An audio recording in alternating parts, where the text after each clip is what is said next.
Leah Monroe never expected the lavish proposal she designed to be for her, but when her billionaire boss kneels with a family heirloom, her world turns upside down. Is it love or a perfect illusion? Before we get into the story, comment below where in the world you are watching from today. Perfect, Leah Monroe whispered to herself as she adjusted the last rose in the elaborate floral arrangement. The rooftop venue was breathtaking. String lights twinkled overhead like stars, creating a warm glow against the darkening sky. Hundreds of red and white roses filled the space with their sweet scent, and candles flickered in hurricane glasses along the perimeter. At 26, Leah had designed countless romantic setups like this one, but tonight's was special. The mysterious client had spared no expense, requesting only the finest details for what would surely be an unforgettable proposal. As an assistant event decorator at Elite Moments, she was used to creating magic for others while having none of her own. "Ms. Monroe, are you almost finished up there?" Her supervisor's voice crackled through the walkie-talkie clipped to her belt. "Just about done, Mrs. Porter," Leah replied, giving the space one final scan. "Everything's ready for the client." "Excellent. Remember, this is for someone very important. The boss has been overseeing this one personally." Leah smiled to herself. That explained the secrecy. Calder Vance, the CEO of Elite Moments, rarely involved himself in individual projects unless they were for high-profile clients or close friends. She'd only spoken to him a handful of times in her 2 years with the company. He was always polite but distant, handsome in that untouchable way that reminded her of the difference between their worlds. "I'm heading down now," she said into the walkie-talkie, but then hesitated. Something about the center table wasn't quite right. The candle wasn't perfectly centered. Mrs. Porter's voice came through again. "Actually, can you stay until the client arrives? Just to make sure everything's perfect when they get there, then slip out quietly." Of course, Leah agreed, moving to adjust the candle. She didn't mind. It meant extra pay, and besides, she was curious about who would be on the receiving end of such a carefully planned proposal. As the sun began to set, casting a golden glow across the Manhattan skyline, Leah couldn't help but sigh. She walked to the edge of the rooftop and looked out at the city lights beginning to twinkle in the distance. What must it feel like, she whispered to herself, to be loved like this? Growing up in a small town with parents who worked multiple jobs just to make ends meet, Leah had learned early that fairy tales weren't for girls like her. Her college boyfriend, Mark, had made that painfully clear when he'd chosen a marketing internship in Chicago over their relationship. "We're just starting our lives, Leah," he'd said. "I can't pass up this opportunity for a small-town romance." 3 years later, and she still remembered how those words had stung. Since then, she'd thrown herself into her work, finding satisfaction in creating perfect moments for others. The sound of the elevator arriving pulled her from her thoughts. Quickly, she moved to gather her toolbox and supplies. Time to disappear before the big moment. "One last check," she muttered, scanning the space. The music playlist was queued up, the champagne was chilling, the ringbox spotlight was positioned. Just right. Everything was... The elevator doors opened and Leah turned, expecting to see a nervous young man, perhaps, or maybe the client with their partner already in tow. Instead, Calder Vance stepped onto the rooftop, looking every inch the successful businessman in a perfectly tailored charcoal suit. His dark hair was neatly styled, and his usually serious expression was replaced with something Leah couldn't quite read. "Nervousness, maybe, Mr. Vance," she said, surprised. "I was just finishing up. The client should be here any minute." He smiled, a warm expression that transformed his handsome face. "You've done an incredible job, Leah." The use of her first name caught her off guard. In their brief interactions, he'd always called her Ms. Monroe. "Thank you, sir," she replied, gathering her things faster. "I'll get out of your way. I'm sure you want to greet your client personally." Calder took a step closer. "The roses are perfect, red and white, just like the ones in your parents' garden that you mentioned in your interview." Leah froze, her toolbox halfway closed. I don't understand." "And the music," he continued, walking toward the sound system. "The playlist starts with that song by The Fray that you were humming last Christmas at the company party." Her mind raced. How did he know these things? Why would he even notice? "Mr. Vance, I'm confused. The client is already here, he said softly, reaching into his jacket pocket and pulling out a small velvet box.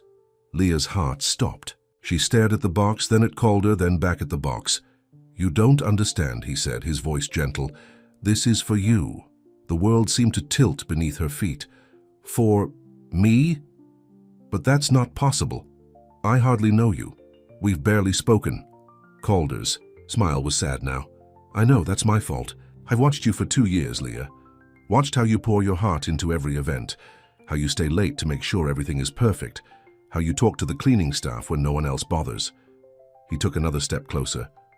"I've seen how your eyes light up when a bride cries happy tears, and how you bite your lip when you're concentrating. I know you drink chai tea, not coffee, and that you leave flowers on the receptionist's desk on her birthday when you think no one's looking." Leah's hands trembled. Why wouldn't you just ask me out for coffee like a normal person?" He laughed, the sound warm and rich. "Because you deserved more than that. Because I'm your boss and I didn't want you to feel pressured. Because every time I tried to talk to you, I turned into a tongue-tied teenager." He gestured around them. "And because you spend your life making beauty for others. I wanted one night where everything was made for you." Tears blurred Leah's vision. This couldn't be happening. Men like Calder Vance didn't fall for women like her. They married socialites or models or women from their own world. "This isn't real," she whispered. "It is," he insisted, moving closer. "I'm not expecting you to say yes. I'm not even asking you to marry me tonight. This isn't a proposal, Leah. It's a confession." He opened the velvet box, revealing a stunning emerald ring surrounded by diamonds. "This was my grandmother's.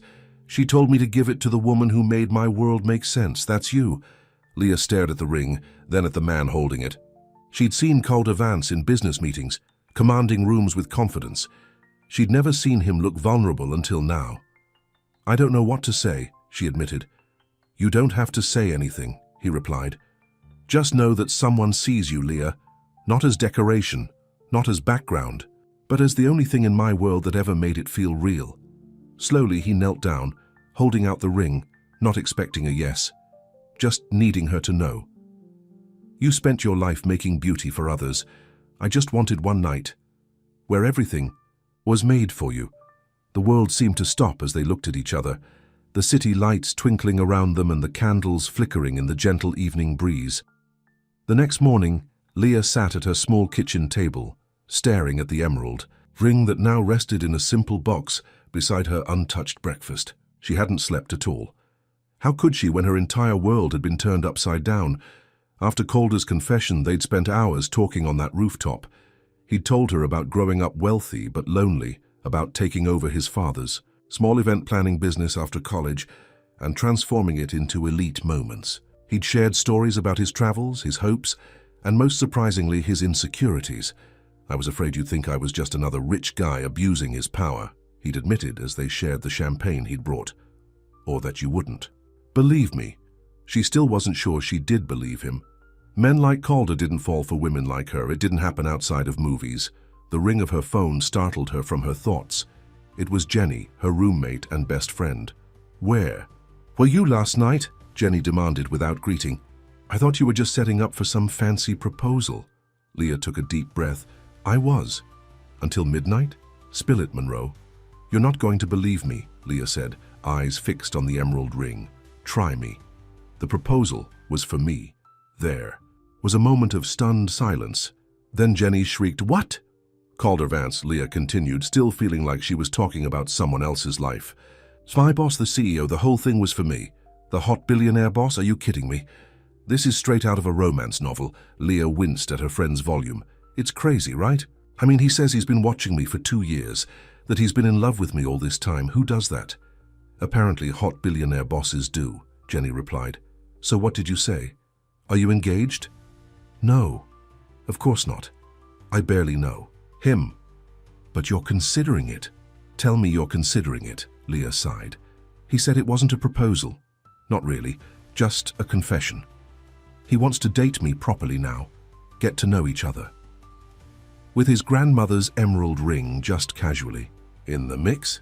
"Girl, that's a promise if I ever heard one." The beep of an incoming text interrupted their conversation. Leah's heart skipped when she saw Calder's name on the screen. "Jenny, I have to go. He's texting me. Call me later. I want details." Leah hung up and opened the message. "Good morning. I meant everything I said last night. Would you allow me to take you to dinner this evening? No pressure. Just two people getting to know each other." She stared at the message, her thumb hovering over the screen. Part of her wanted to run away to protect herself from what felt too good to be true, but another part of her, the part that had always secretly dreamed of a love like this, wanted to say yes. Before she could reply, another message came through. "I understand if you need time. Whatever you decide, your job is secure. That was never a condition."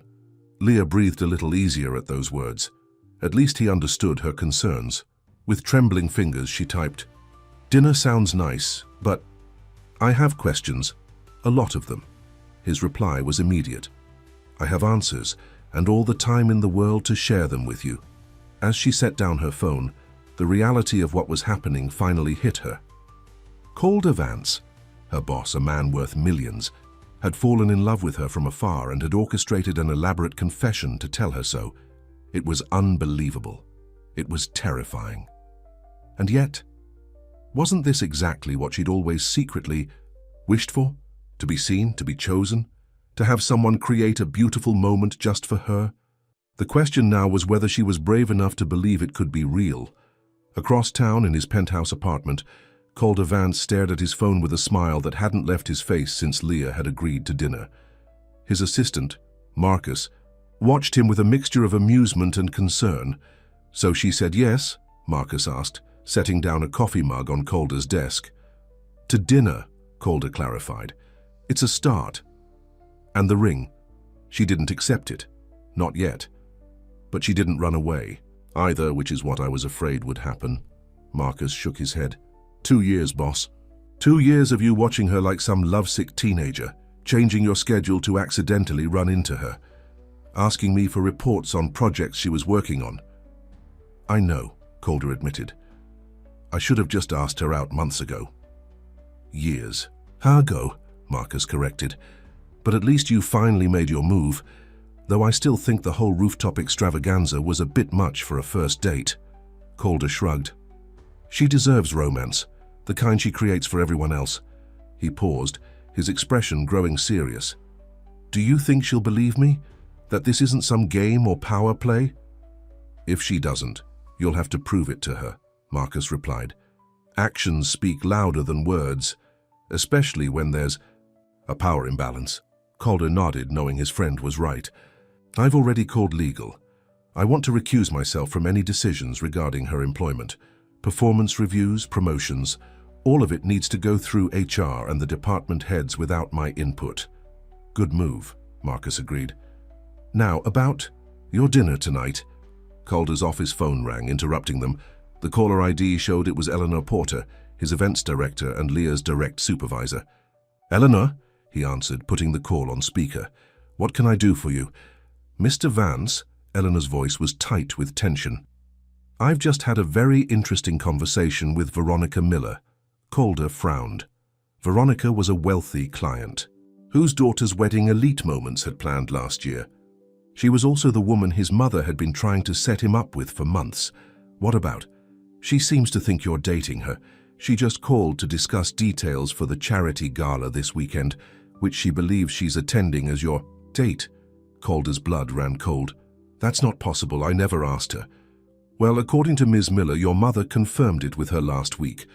Of course she had. Josephine Vance was determined to see her son settled with a woman from the right social circle. She'd been pushing Veronica on him for months, despite his repeated insistence that he wasn't interested. "I'll handle it," he said firmly. "Thank you for bringing this to my attention." After hanging up, he turned to Marcus with a groan. "My mother is going to ruin everything before it even starts." "Call her," Marcus suggested. "Clear this up before it gets back to Leah." But as Calder reached for his phone, it buzzed with a text notification. It was from Leah.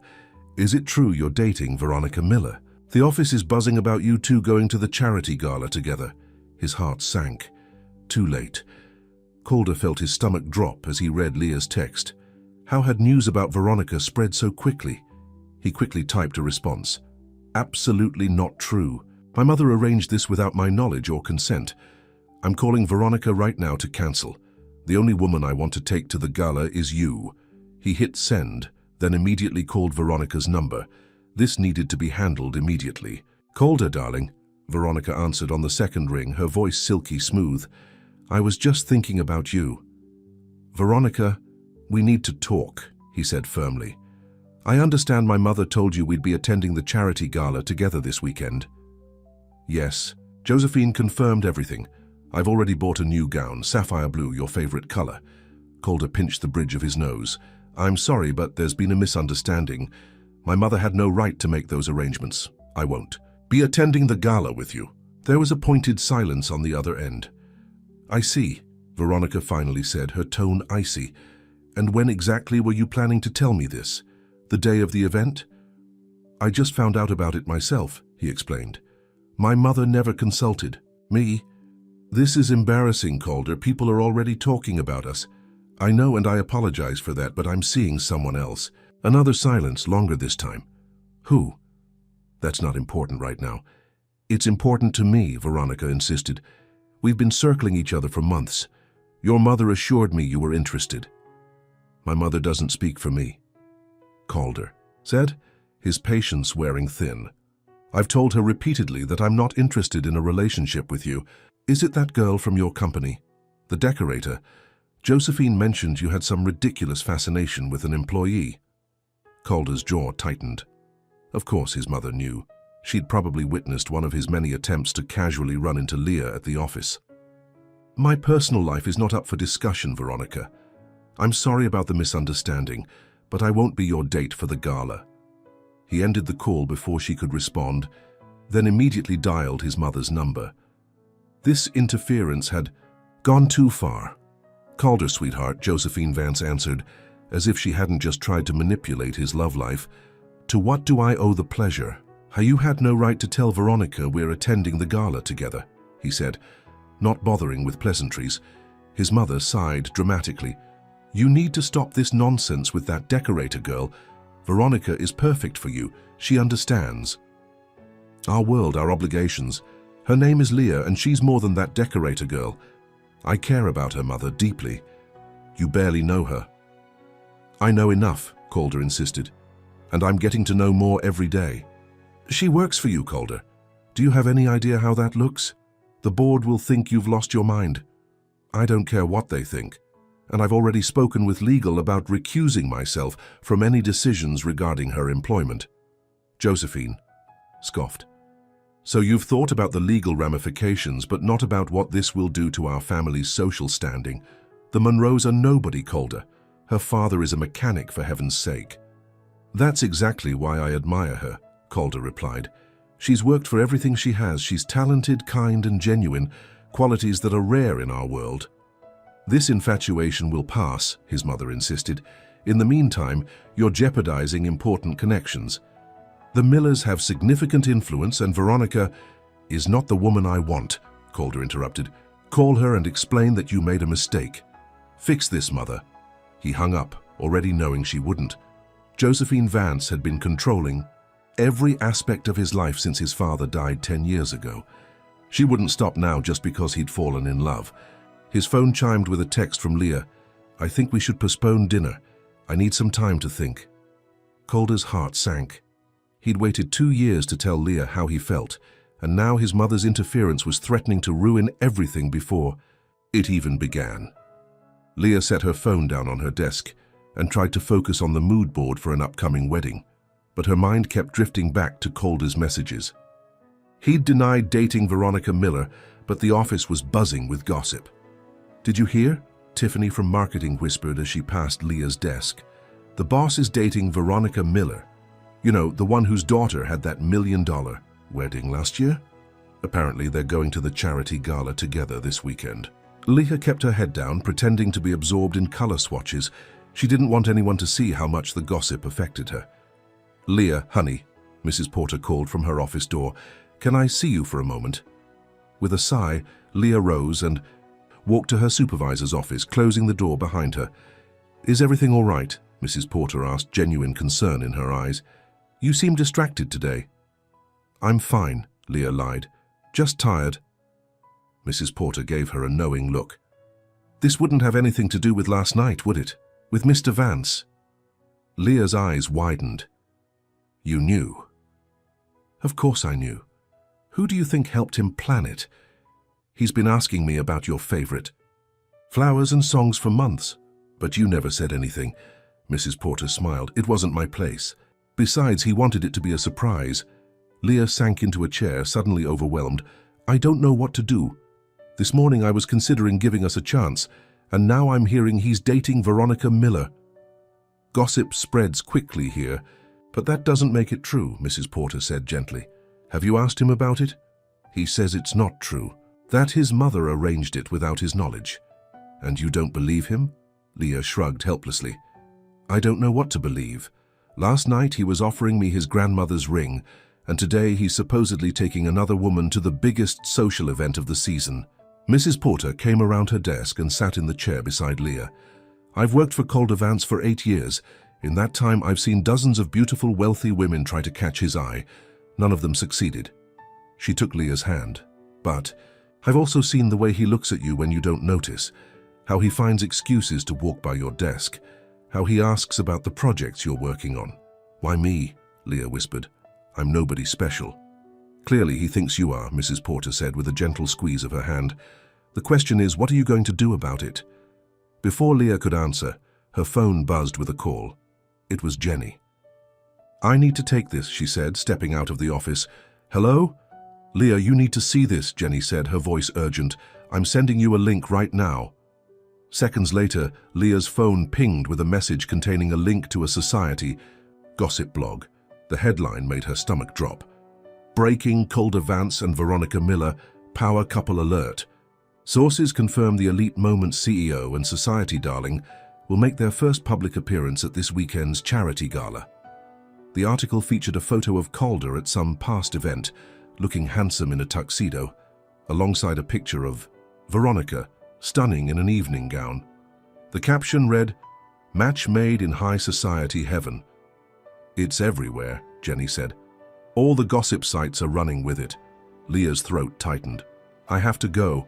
She ended the call and headed straight for the bathroom, locking herself in a stall as tears threatened to spill. How could she have been so naive? Of course, Calder wasn't serious about her. Men like him didn't fall for women like her. The whole thing had probably been some cruel game. When she finally composed herself and returned to her desk, there was a massive bouquet of red and white roses waiting for her. Here the card simply read, "Please believe me." See, her co-workers were staring, whispering behind their hands.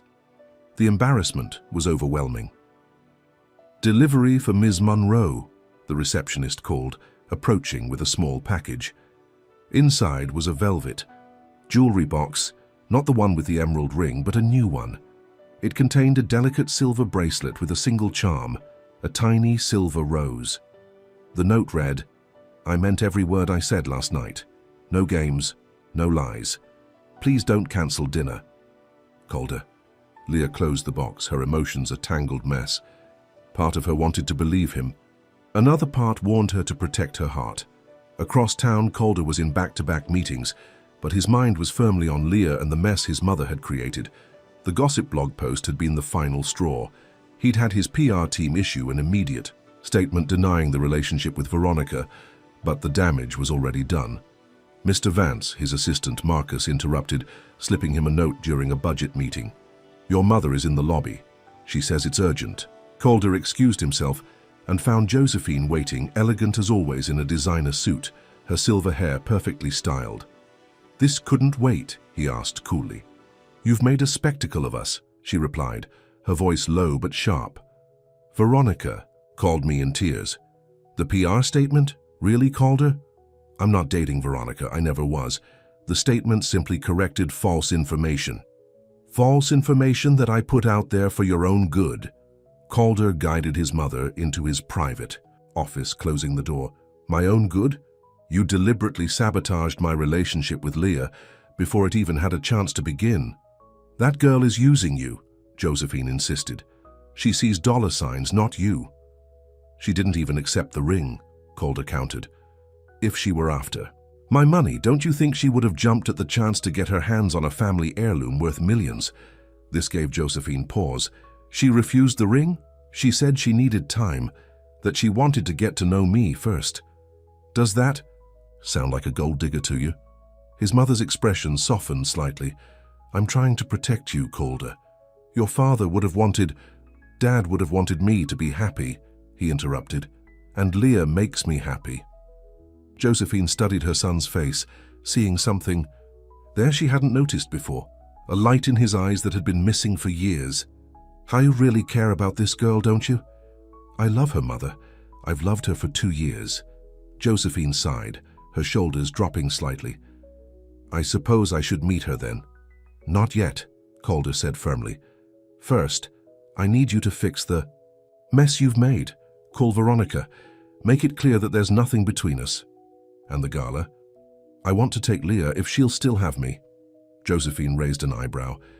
You want to debut your relationship with an employee at the biggest social event of the season? The board will have questions. Let them ask, Calder replied.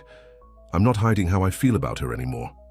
As his mother left, promising reluctantly to speak with Veronica, Calder checked his phone. No response from Leah about dinner. He decided to take matters into his own hands. At 5 o'clock, Leah gathered her things, ready to head home after an emotionally exhausting day. The flowers and bracelet sat untouched on her desk. She decided to return them tomorrow along with her resignation letter. She couldn't work at Elite Moments anymore, not after everything that had happened. Leaving already? Mrs. Porter asked, passing by her desk. I'm not feeling well, Leah said, which wasn't entirely untrue. Her head was pounding from stress and conflicting emotions.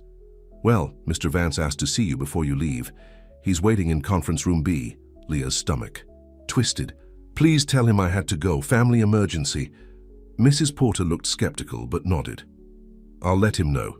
Leah hurried toward the elevator, pressing the button repeatedly, as if that would make it arrive faster. When the doors finally opened, she stepped inside with relief, only to find herself face to face with Calder. Going somewhere, he asked softly. Home, she replied, unable to meet his eyes. I'm not feeling well. I thought we could talk first. The elevator doors closed, trapping them together in the small space. Leah pressed the lobby button, wishing the floor would open up and swallow her. There's nothing to talk about, she said. I'm resigning tomorrow. Calder looked stricken. Because of the gossip? Leah, none of it is true. It doesn't matter if it's true. Everyone thinks it is. Do you know what that's like for me? To have people whispering behind my back, thinking I'm some pathetic girl with a crush on her boss while he dates socialites? I issued a statement denying the rumors. My mother is setting things straight with Veronica as we speak. Leah finally looked at him, her eyes shining with unshed tears. Why are you doing this? Was last night some kind of joke? Last night was the most honest I've ever been with anyone, Calder said, his voice cracking with emotion. I meant every word, Leah. Every single word. The elevator stopped at the lobby, but neither of them moved to exit. I'm scared, Leah admitted. This doesn't make sense. Things like this don't happen to people like me. Things like what? Finding someone who sees you? Who values you? Who loves you? Calder stepped closer. You deserve all of that and more. The doors began to close again, and Calder quickly pressed the hold button. I understand if you need time, he continued, but please don't quit. This company needs you. I won't interfere with your career, I promise. I've already spoken to legal about recusing myself from any decisions regarding your employment. Leah felt a flicker of hope despite herself. You did that? Of course, I want this to be real, Leah. No power games, no office politics. Just us, getting to know each other properly. The lobby security guard cleared his throat politely. Excuse me, Mr. Vance, but we can't hold the elevator indefinitely. Calder nodded, then turned back to Leah. One dinner, that's all I'm asking for. If you still want to resign afterward, I won't stop you. Leah hesitated, then finally nodded. One dinner. Relief washed over Calder's face. I'll pick you up at 7. When Leah arrived home, she found Jenny waiting eagerly for details. What happened with the flowers? And the bracelet? Are you really going to dinner with him tonight? Leah sank onto the couch, emotionally drained. Yes, we're having dinner. But I'm still not sure about any of this. What's not to be sure about? Jenny demanded. The man is gorgeous, successful, and clearly head over heels for you. He's also my boss, and according to the gossip sites, dating Veronica Miller. Jenny waved dismissively. His PR team already denied that. It's all over social media. That doesn't change the fact that his mother, his entire social circle, probably thinks I'm not good enough for him. So what? Jenny crossed her arms. Since when do you care what rich snobs think? Leah sighed. I don't. But Calder might eventually. Or maybe he'll surprise you. Jenny's expression softened. Not all men are like Mark, you know. Some actually mean what they say. Leah thought about the look in Calder's eyes as he'd knelt before her on the rooftop, offering his grandmother's ring not as a proposal but as a promise. There had been no deception there, only vulnerability and hope. I need to get ready, she said, standing up. He'll be here in an hour. Jenny grinned. Wear that green dress. It matches your eyes. At 7 o'clock precisely, there was a knock at the door. Leah opened it to find Calder standing there, looking slightly less polished than usual in dark jeans and a button-down shirt rather than his customary suit. Hi, he said, a nervous smile playing at his lips. Hi, she replied, suddenly. Feeling shy? You look beautiful, he said, taking in her simple green dress. Green is my favorite color on you, Leah blushed. Thank you. Where are we going? I thought we'd try somewhere low-key, away from prying eyes. There's a little Italian place a few blocks from here. We can walk if you'd like. Leah smiled, appreciating his thoughtfulness. Walking sounds nice. As they strolled through her neighborhood, Calder kept a respectful distance, not reaching for her hand even though she could tell. He wanted to. I'm sorry about today, he said after a few minutes of comfortable silence. The last thing I wanted was to cause you any embarrassment. It's not your fault your mother interfered. No, but I should have anticipated it. She's been pushing Veronica on me for months. Leah glanced at him. Why? What's so special about Veronica? Her family has connections mine wants. It's all about business and social standing with my mother. And what about you? What do you want? Calder stopped walking, turning to face her. I want someone real. Someone who sees me, not my bank account or my social status. Someone who challenges me to be better, who reminds me there's more to life than board meetings and profit margins. His gaze was intense, unwavering. I want you, Leah. I have from the moment you walked into that job interview 2 years ago, wearing a second-hand suit and carrying a portfolio full of the most creative event designs I'd ever seen. Leah's heart fluttered. You remember what I was wearing? I remember everything about that day, he admitted. How you talked about creating moments that people would remember for a lifetime. How you wanted to bring beauty into the world, one event at a time. He started walking again, a small smile on his face. I went home that night and told Marcus you were the one. He thought I was crazy. I'm starting to think maybe you are, Leah said. But she was smiling too. They reached the restaurant, a cozy place with checkered tablecloths and candles in wine bottles. No white linen, no crystal glasses, nothing like the upscale establishments Calder usually frequented. I hope this is okay, he said as they were seated in a quiet corner. I wanted somewhere we could talk without being interrupted. It's perfect, Leah assured him, much more my speed than some fancy place downtown. As they ordered and began to eat, the conversation flowed easily. Calder told her about growing up as the son of a demanding father and a socially ambitious mother, about the pressure to take over the family business, about his dreams of expanding elite moments internationally.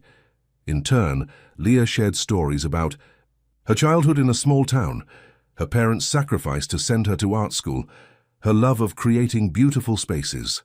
That's what drew me to you, Calder admitted as they shared a tiramisu. Your passion for beauty. Most people in our industry care about money or prestige. You genuinely care about creating moments that matter. Leah felt her cheeks warm at his praise. It's just my job. No, it's your gift. There's a difference.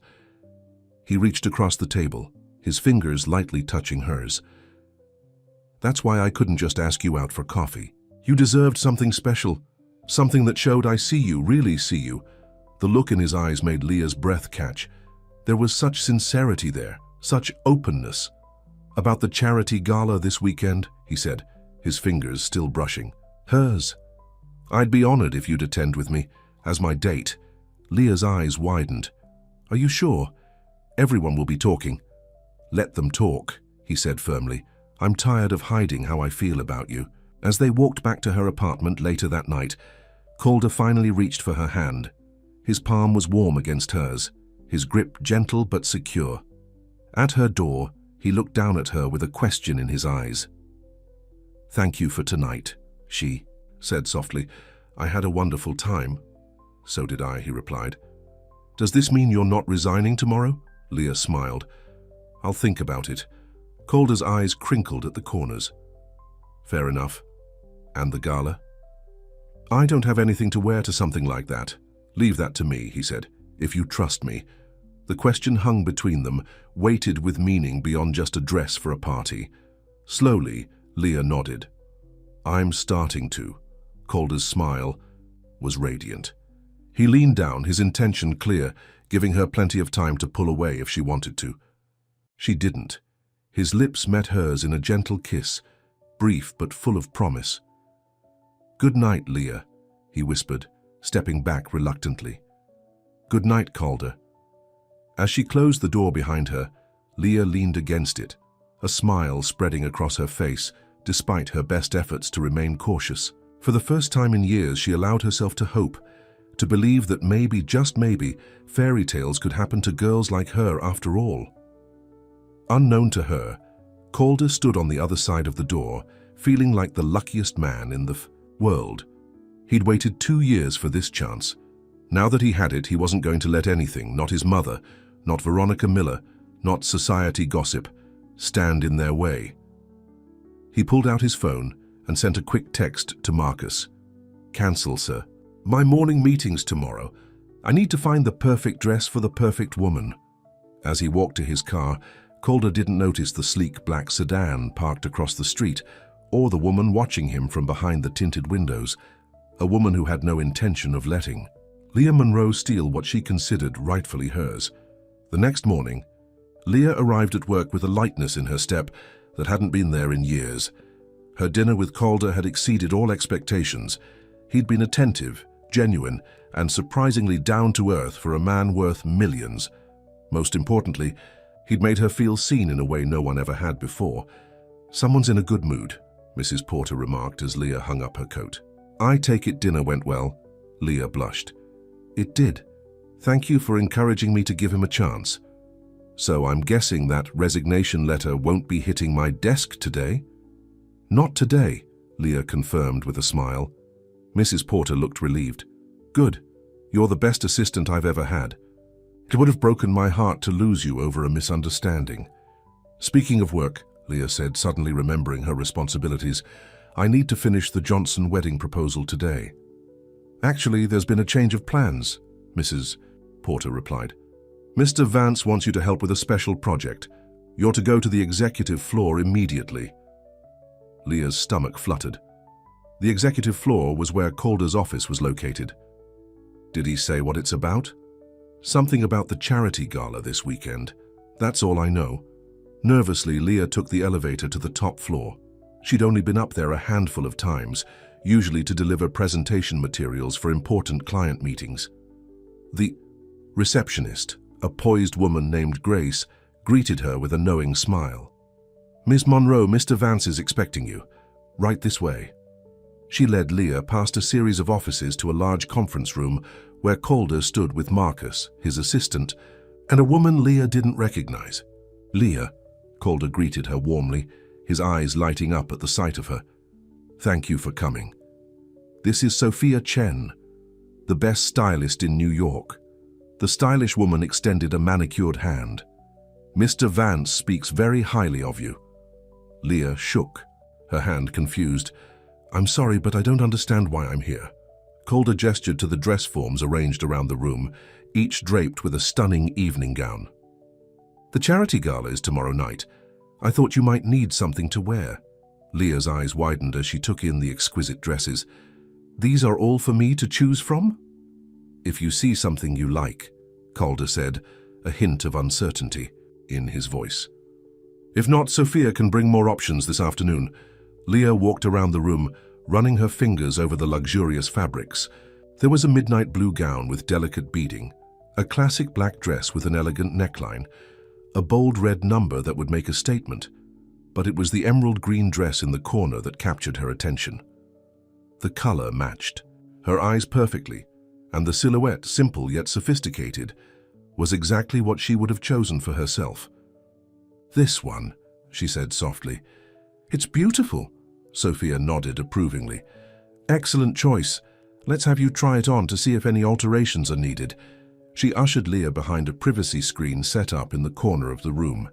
The dress fit, as if it had been made for her, hugging her curves in all the right places before flowing gracefully to the floor. When she emerged, Calder's expression made her blush. He looked at her as if she were the only woman in the world. "You're stunning," he said simply. Marcus cleared his throat. "We should give them a moment." He guided Sophia out of the room, closing the door behind them. "You really like it?" Leah asked, smoothing the fabric self-consciously. Calder crossed the room to stand before her. "You look like a dream, but more importantly, do you like it?" "Love it," she admitted. "But Calder, I can't accept this. These dresses must cost a fortune." "Consider it a company expense," he said with a smile. "You're representing elite moments at the gala, after all." "Is that all I'm doing?" she asked, her voice small.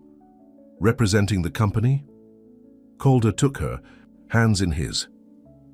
"No. You're giving me the chance to show the world the amazing woman I've been in love with for 2 years, if you're still willing." The sincerity in his eyes melted any remaining doubts. "I am." His smile was radiant. "Good. Sophia will help with accessories and any final adjustments. I'll pick you up at 7 tomorrow."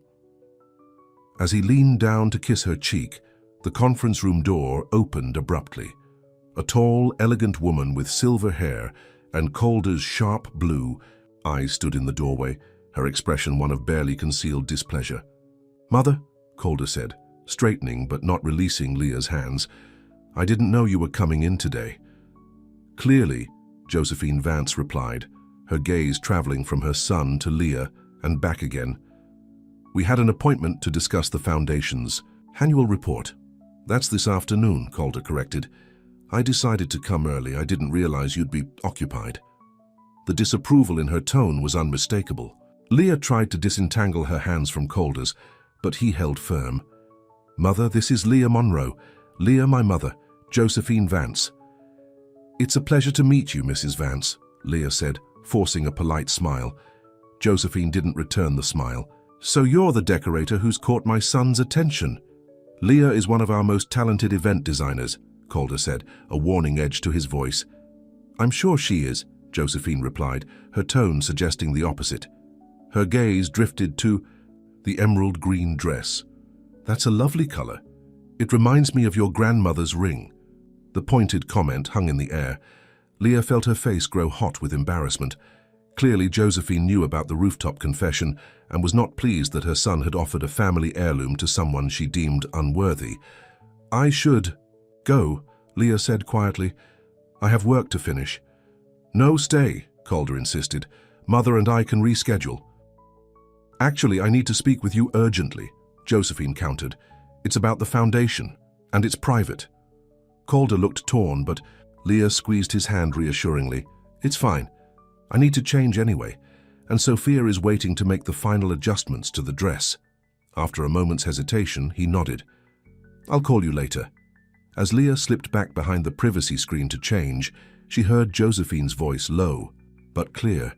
"This is a mistake, Calder. She's not one of us." Leah's hands trembled as she carefully removed the beautiful gown. Josephine's words stung, reinforcing her deepest insecurities. She didn't belong in Calder's world. She never would. In Calder's office, the tension between mother and son was palpable. "Was that necessary?" he demanded once the door was closed. "Treating Leah like she's beneath us?" "I'm protecting you," Josephine insisted. "Do you have any idea what people are saying? That you've lost your mind, that she's after your money. People can say whatever they want, I know the truth. And what is the truth, Calder? That you're infatuated with an employee half your social standing. That I'm in love with a woman who sees me for who I am, not what I have.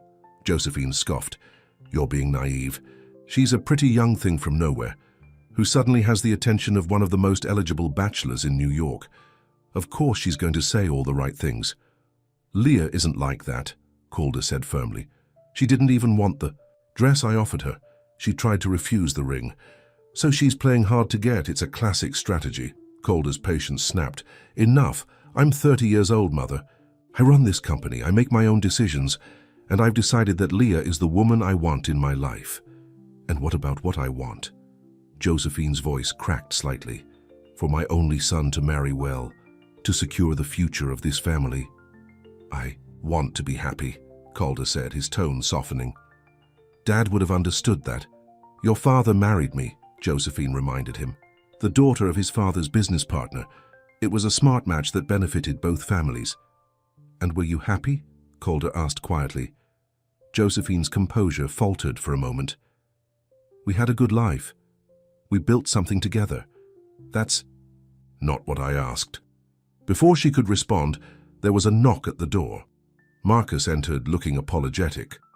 Sorry to interrupt, but Ms. Miller is here. She's quite insistent on seeing you. Calder groaned. Tell her I'm in a meeting. I tried. She says she'll wait. Josephine stood, a triumphant smile on her face. Don't keep Veronica waiting on my account. Our discussion can continue later. As she left, Calder turned to Marcus. I don't want to see Veronica. She's threatening to make a scene, Marcus warned. She's already asking the receptionist if the decorator is still in the building. Let her in, Calder sighed. Let's get this over with. Moments later, Veronica Miller swept into the office, looking stunning in a designer dress that probably cost more than most people's monthly salary. Calder, darling, she purred, leaning in to kiss his cheek. He stepped back, avoiding the contact. Veronica, this isn't a good time. I think it's the perfect time, she countered, settling elegantly into a chair. We need to discuss tomorrow night. There's nothing to discuss. I'm not attending the gala with you. Veronica's perfect smile didn't waver. So, I've heard. You're taking your little decorator instead. How unexpected. The condescension in her voice grated on Calder's nerves. Her name is Leah, and yes, she's my date for the gala. Is that wise? The board members will be there, the investors. People are already talking about your unconventional choice. Let them talk. Veronica leaned forward, her voice dropping to a silky murmur. Think about what you're doing, Calder. About what you're throwing away. We make sense together. Our families have been friends for years. We understand each other's worlds. I'm not throwing anything away, Calder replied firmly. I'm choosing happiness over convenience. At what cost? Veronica stood, moving closer. Your mother is devastated. The board is concerned. And for what? A girl you barely know. I know enough. Veronica's beautiful face hardened. You're making a mistake. One you'll regret when the novelty wears off and you realize she doesn't fit into your life. That's where you're wrong, Calder said, standing his ground. She fits perfectly into the life I want. Veronica studied him for a long moment, her expression calculating. We'll see about that. She picked up her purse, preparing to leave. Enjoy the gala, Calder. It should be truly illuminating. The threat in her words wasn't subtle. As the door closed behind her, Calder sank into his chair, suddenly exhausted. The day had barely begun, and already he'd had confrontations with both, his mother and Veronica. He could only imagine what they might do next. His phone buzzed with a text from Leah. Is everything okay with your mother? Despite his frustration, Calder smiled. Even after Josephine's coldness, Leah's concern was for him, not herself. Nothing I can't handle, he replied. How's the dress? Perfect. Sophia is a miracle worker. So are you, he texted back. Dinner tonight? My place this time? Her response came quickly. I'd like that. Calder set down his phone, feeling more determined than ever. His mother and Veronica could plot all they wanted. Nothing was going to come between him and Leah. That evening, Leah stood outside Calder's penthouse apartment, nervously smoothing her simple sundress. She'd never been to his home before, and despite his assurances that it would be a casual dinner, she felt out of place just being in his building.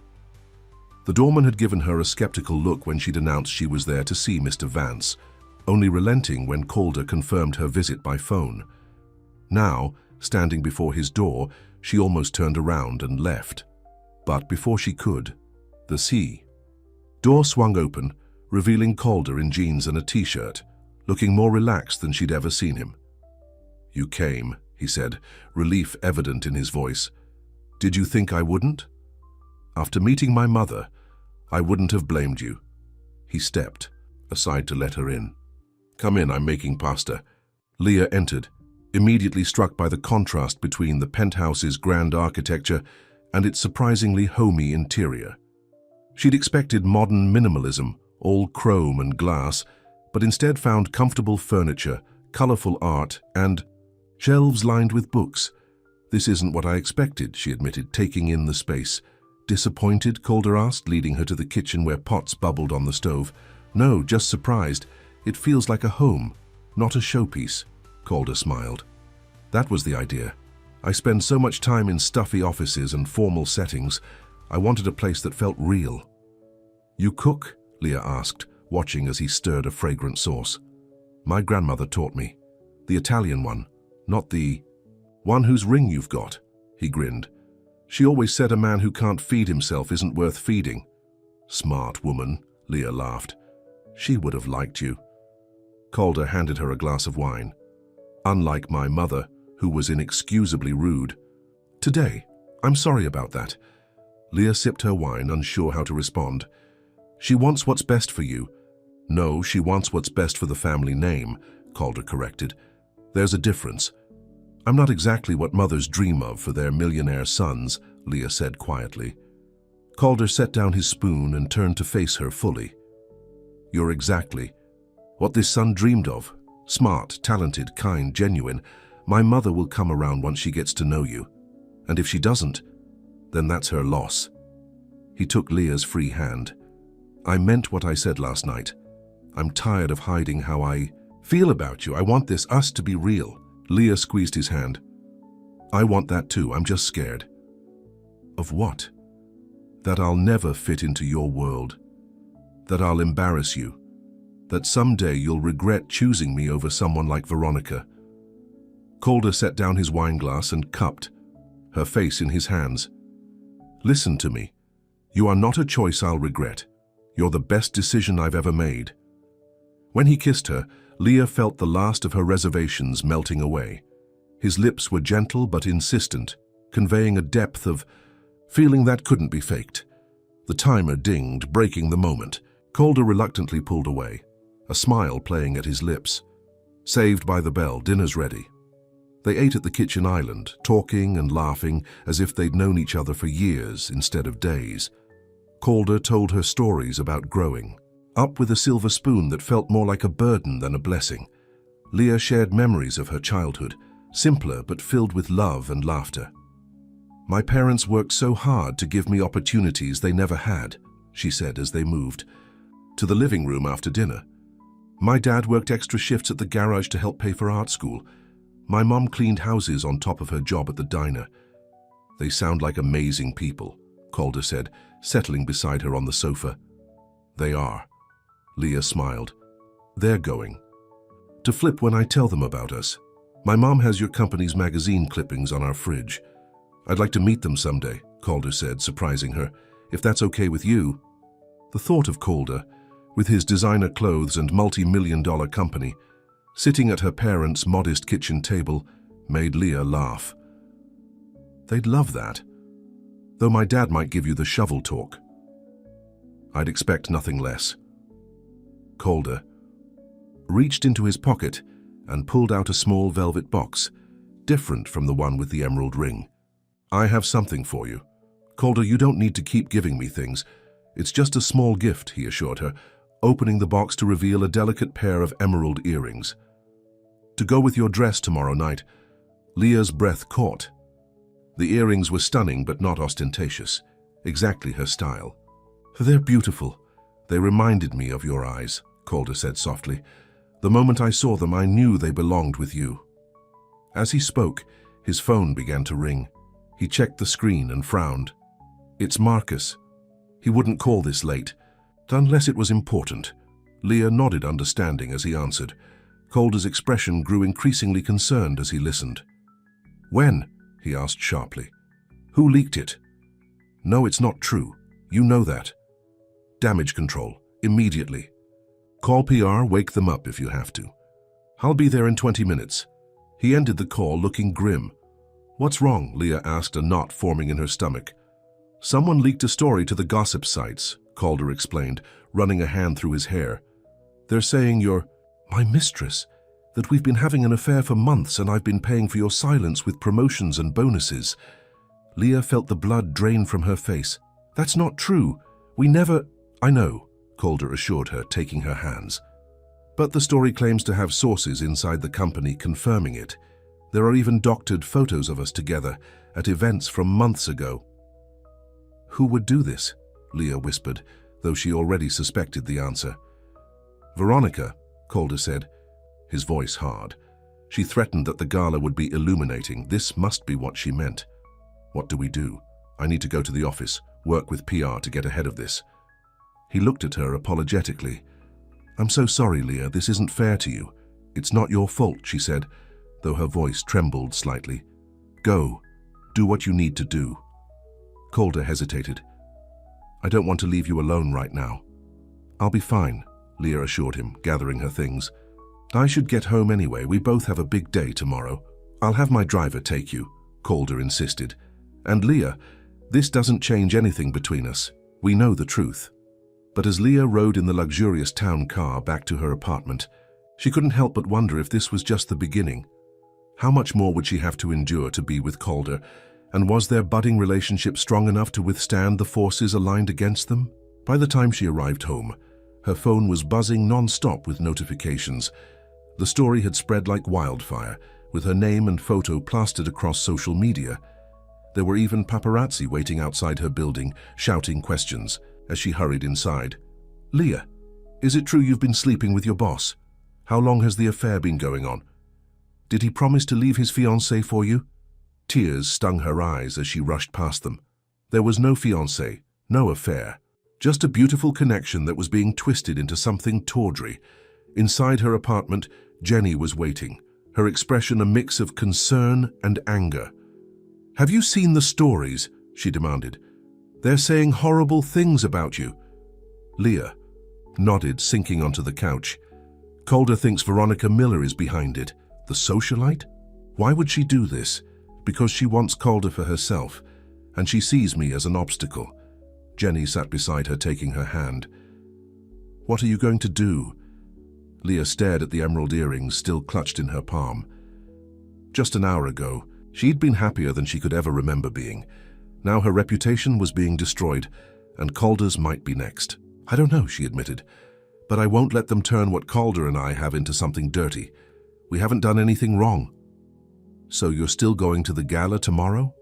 Leah straightened her shoulders, a new determination filling her. "Yes, I'm not going to hide as if I've done something shameful." Her phone rang, Calder calling to check on her. As she answered, Leah made a silent promise to herself. She wouldn't let Veronica, Josephine, or anyone else drive her away from the man she was falling in love with. Tomorrow night at the gala, she would hold her head high and show the world that she belonged at Calder's side, no matter what anyone said. Across town, in the offices of Elite Moments, Calder and his PR team worked through the night to combat the false story. But as dawn approached, he realized that no press release or statement could undo the damage to Leah's reputation. The only thing that would silence the gossips was time and his unwavering support. As he finally headed home to shower and change before the workday began, he made his own silent vow. He would protect Leah from further harm, even if it meant confronting Veronica publicly at the gala, even if it meant standing up to his mother once and for all, even if it meant putting his own reputation on the line, because some things were worth fighting for. And Leah Monroe was at the top of that list. The night of the charity gala arrived with a sense of both anticipation and dread. Leah stood in front of her bedroom mirror, hardly recognizing the woman who stared back at her. The emerald green gown fit perfectly, complemented by the matching earrings Calder had given her. Her hair was swept up in an elegant updo, courtesy of the stylist Calder had insisted on sending to her apartment, and her makeup was flawless yet subtle. "You look like a movie star," Jenny said from the doorway, admiration in her voice. "Those tabloid vultures are going to eat their words when they see you." Leah smoothed the silk fabric nervously. "I'm terrified." "Of what? The snobby rich people? The paparazzi?" "All of it," Leah admitted. "What if I embarrass Calder? What if I use the wrong fork or say the wrong thing?" Jenny crossed the room and placed her hands on Leah's shoulders. "Listen to me. You are smart, beautiful, and kind. If anyone makes you feel less than that tonight, they're the ones with the problem, not you." A text chimed on Leah's phone. "I'm downstairs. Can't wait to see you. See." "He's here," Leah said, taking a deep breath. "Wish me luck." "You don't need luck," Jenny replied with a grin. "But you might need pepper spray if Veronica Miller shows up." Despite her nerves, Leah laughed. "Let's hope it doesn't come to that." She grabbed her clutch and headed downstairs, where Calder waited beside a sleek black limousine. When he saw her, his eyes widened, a look of such open admiration on his face that it made her heart skip. "You're breathtaking," he said simply, taking her hand. "You clean up pretty well yourself," she replied, admiring his classic black tuxedo. As they settled into the limousine, Calder produced a small box. One more thing to complete the look. Inside was a delicate emerald pendant on a silver chain, simple yet elegant, just like the earrings. "It's beautiful," Leah breathed as he fastened it around her neck, his fingers warm against her skin. "Not as beautiful as you," he murmured. "Leah, before we arrive, I want you to know something. There will be photographers, reporters, people who might say unkind things, but none of that matters to me. What matters is that you're by my side." Leah's throat tightened with emotion. "I'm nervous," she admitted. "Everyone will be staring." "Let them stare," Calder said firmly. "We have nothing to hide, nothing to be ashamed of. What about the rumors? The story that I'm your mistress?" The word tasted bitter on her tongue. "We know the truth," he said, squeezing her hand, "and so do the people who matter. My PR team released a statement this morning making it clear that our relationship is new and above board.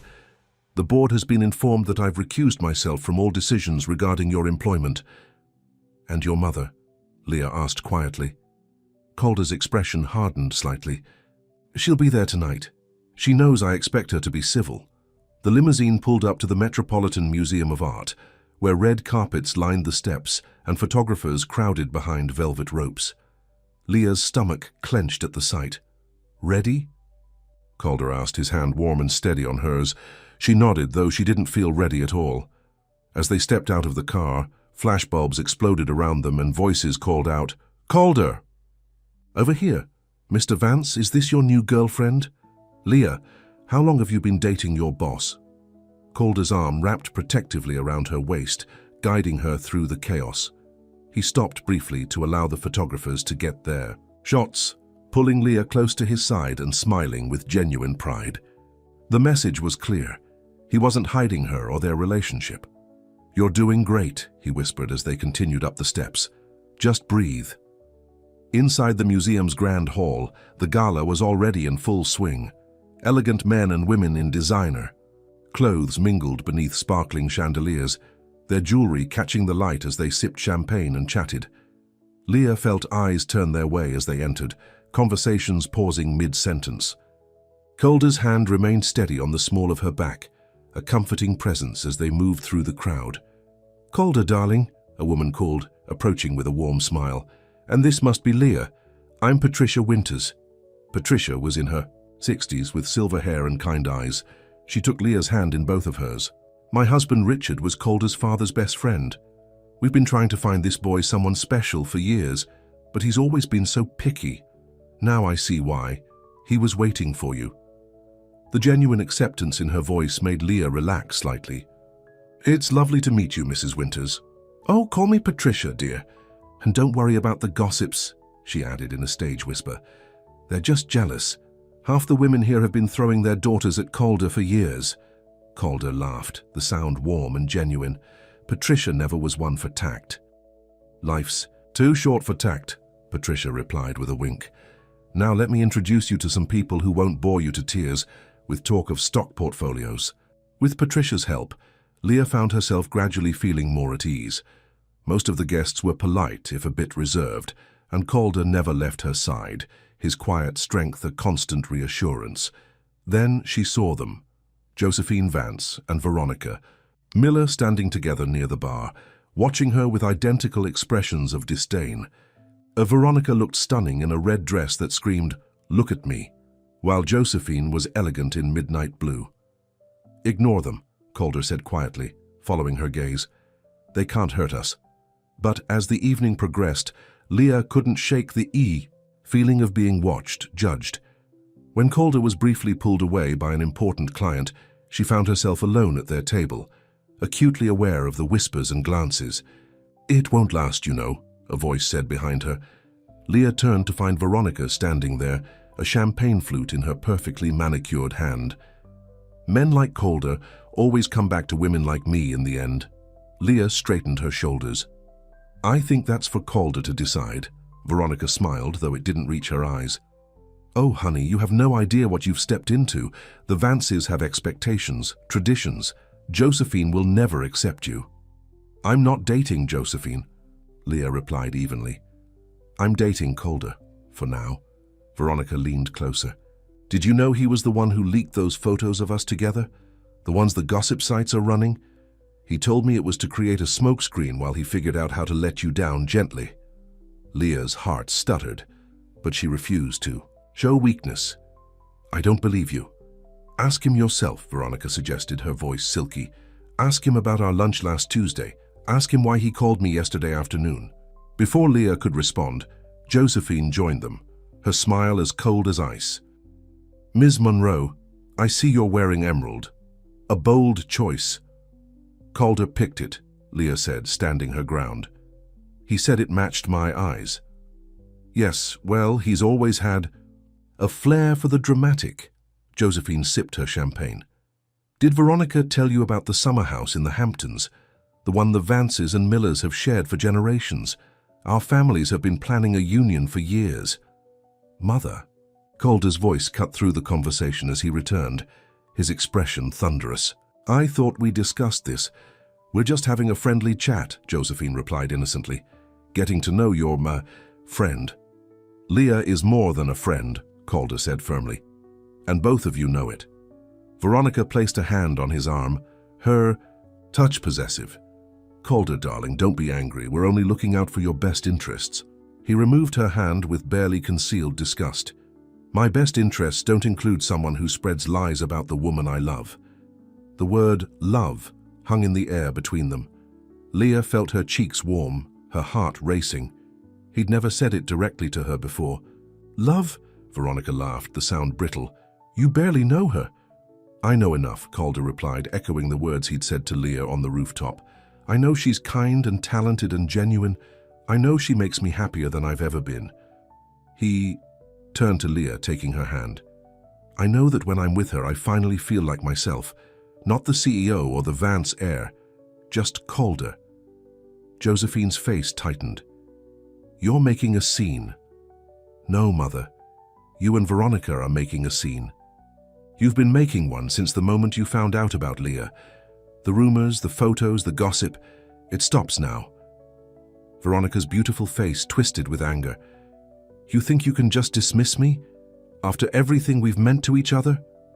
"We've never meant anything to each other," Calder said bluntly. "Whatever fantasies you've been entertaining are just that, fantasies. I've never given you any reason to believe otherwise." "Your mother." "My mother doesn't speak for me," Calder interrupted. "And neither of you speak for the woman I've chosen to be with." He turned to Leah, his eyes softening. "I'm sorry for this. Would you like to leave?" Leah glanced around, aware that several nearby guests were watching the exchange with undisguised interest. She could slip away, avoid further conflict. But Something in her refused to be chased off. "Actually," she said, squaring her shoulders, "I'd like to dance with my date." A slow smile spread across Calder's face. "I was hoping you'd say that." As he led her to the dance floor, Leah could feel Veronica and Josephine's glares burning into her back. But when Calder took her in his arms, everyone else seemed to fade away. "I'm sorry about them," he murmured as they swayed to the music. "About all of this, did you have lunch with Veronica last Tuesday?" Leah asked, the question slipping out before she could stop it. Calder looked surprised. "No, I was in Boston last Tuesday, meeting with potential clients. Marcus can confirm." "That, why? She said you did." "That you called her yesterday too." Understanding dawned in his eyes. "More lies. I haven't spoken to Veronica since she came to my office. I swear it." Relief flooded through Leah. "I believe you." They danced in silence for a moment, the music wrapping around them like a cocoon. "Did you mean what you said?" Leah finally asked. "About loving me?" Calder's arms tightened around her. "Every word. I love you, Leah Monroe. I have for a long time." "How can you be so sure?" she whispered. "We're still getting to know each other." "Some things you just know," he replied simply. "From the moment you walked into that interview, so nervous but so determined, I felt something I'd never felt before. It terrified me, to be honest. That's why it took me 2 years to tell you." Leah rested her head against his chest, hearing the steady beat of his heart. "I'm falling in love with you too," she admitted softly. "But I'm still scared." "Of what?" "That this is too good to be true. That someday you'll wake up and realize I don't belong in your world." Calder stopped dancing, lifting her chin gently to meet his gaze. "You're not in my world, Leah. You are my world. Everything else, the company, the money, the social standing, none of it means anything without you." As he bent to kiss her, right there in the middle of the dance floor with hundreds of New York's elite watching, Leah let go of her fear. For the first time, she allowed herself to believe that this fairy tale might be real after all. The next morning, Leah woke to sunlight streaming through unfamiliar curtains. For a moment, she was disoriented. Then she remembered, after the gala, Calder had brought her to his penthouse. They'd talked for hours on his balcony, sharing stories and dreams under the stars. When it got too late for her to go home, he'd offered his guest room. "Nothing has to happen," he'd assured her. "I just want to be near you." The memory made her smile. She stretched, enjoying the luxurious feel of the silk sheets, then padded to the kitchen in search of coffee. Calder was already there, reading the paper at the counter. He looked up when she entered, his face lighting up with a smile that made her heart flip. "Good morning," he said, pushing a mug toward her. "I remembered you liked chai, not coffee." The simple gesture, that he'd remembered such a small detail, touched her deeply. "Thank you," she said, accepting the steaming mug. "For everything. Last night was incredible. Even the confrontation with Veronica and my mother? Even that," Leah confirmed, "because you stood up for me. For us." Calder set aside his paper, reaching for her hand. "I always will." Leah glanced at the newspaper, noticing their photo on the society page. She and Calder, dancing together at the gala, looking at each other as if no one else existed. The headline read, "Vance's Mystery Woman No Mystery. CEO publicly declares love for employee." "We made the papers," she said with a nervous laugh. "In a good way this time," Calder pointed out. "The article calls you radiant and poised. It also mentions that you've been with the company for 2 years and are considered one of New York's most promising young event designers." "Really?" Leah was surprised. "Yesterday they were calling me a gold-digging mistress." "Marcus had a talk with the editor," Calder admitted, "and I may have threatened to pull all our advertising if they continued printing lies." Leah shook her head, amused by his protectiveness. "You can't control the press forever, you know." "No, but I can make them think twice before they hurt you." He hesitated, then added, "Which reminds me, I've been thinking about something." "That sounds serious," Leah teased, sipping her chai. "It is, actually." Calder took a deep breath. "I want to offer you a promotion. Before you say anything," he added quickly, seeing her start to protest, "this comes from Mrs. Porter and the department heads, not me. I've recused myself entirely. They want to make you lead designer for our premium events. Leah stared at him, stunned. But why? Why now? Because you're talented and you've earned it, Calder said simply. Your designs for the Rivera wedding last month increased our bookings by 30%. The Johnson proposal you created last week. The client called it pure magic. This has nothing to do with us. People will think it does, Leah pointed out. Some might, Calder acknowledged. But the ones who matter know the truth, and eventually everyone else will see it too. Leah considered his words. The promotion would be a huge step forward in her career, a chance to create even more beautiful moments for clients. Could she really turn it down just because of what people might say? I'll think about it, she promised. Calder nodded, respecting her need for time. There's something else I wanted to discuss. Another promotion? She teased. No. His expression grew serious. It's about the ring. Leah's heart skipped. Your grandmother's emerald? Yes. I still have it. And I want you to know that whenever you're ready, whether that's a month from now or a year or 5 years, it's yours. Calder, Leah began, unsure what to say. I'm not proposing again, he clarified. Not yet. We're still getting to know each other. But I want you to understand that my feelings for you aren't fleeting, they're not going to change. When I told you I love you, I meant forever. Tears pricked at Leah's eyes. How can you be so sure? Because I've never felt this way before, Calder said simply. Because when I'm with you, everything makes sense in a way it never has. Because the thought of not having you in my life feels like losing a part of myself. He reached into his pocket and pulled out a small box, not the one with the emerald ring, but a different one. Inside was a simple silver band with a tiny emerald chip. This isn't a proposal, he explained. It's a promise. That no matter what my mother says, no matter what the gossips print, no matter what Veronica tries to do, I'm in this for the long haul. A promise ring? Leah asked, emotion making her voice thick. If that's too high school, we can call it something else, Calder said with a smile. A pre-engagement placeholder, a token of intent. A Calder Vance is hopelessly in love with Leah Monroe declaration. Leah laughed through her tears. A promise is perfect. As he slipped the ring onto her right hand, leaving her left ring finger. Free for the future, Leah felt a sense of rightness settle over her. There would be challenges ahead, no doubt. Josephine might never fully accept her. The gossips would always find something to talk about. The differences in their backgrounds would sometimes create misunderstandings. But none of that mattered, not really. What mattered was the man standing before her, looking at her as if she were the most precious thing in the world. What mattered was the love growing between them, stronger with each passing day. What are you thinking? Calder asked, noticing her thoughtful expression. That maybe fairy tales can happen to girls like me after all, Leah replied. As long as they have a prince who sees them, really sees them, for who they are. Calder's smile was radiant. I've seen you from the start, Leah Monroe, and I'll keep seeing you every day for the rest of our lives. As he pulled her into his arms, Leah knew that no decorated proposal, no fancy wedding, no picture-perfect moment could ever compare to this. Being truly seen, truly known, truly loved by the one person who had been watching all along.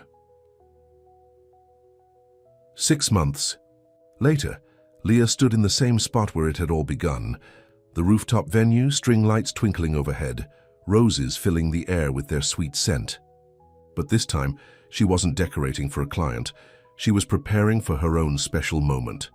Everything looks perfect, Jenny said, adjusting the train of Leah's simple white dress. Calder is going to flip when he sees you. If he shows up, Leah joked nervously. Maybe he finally came to his senses. The man is head over heels for you, Jenny scoffed.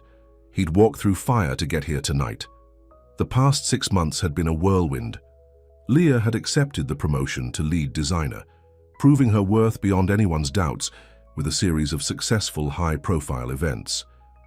Calder had expanded elite moments internationally, opening offices in London and Paris. They'd traveled together when they could, building a relationship based on trust, respect, and deepening love. There had been challenges too.